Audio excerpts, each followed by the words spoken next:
Bakit kilala ako ng marami bilang isang taong laging nakangiti, masayahin at tahimik?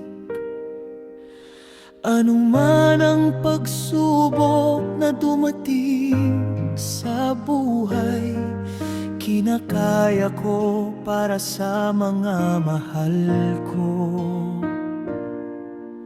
Ang tanging hangarin ko ay makita silang masaya, ligtas at laging positibo sa buhay.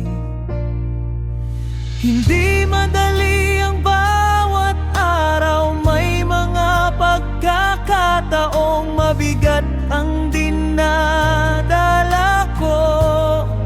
Ngunit pinipili kong umiti at maging matatag. Naniniwala ako na walang problemang ibinibigay ang Diyos, na hindi natin kayang lampasan.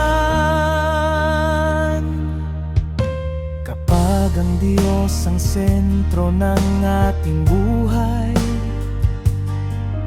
at buo ang ating pananampalataya sa Kanya, hindi niya tayo pababayaan.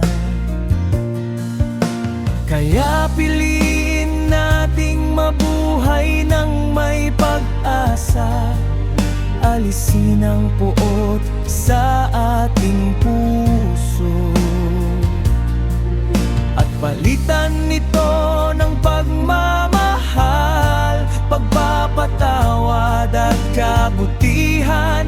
Sa ganon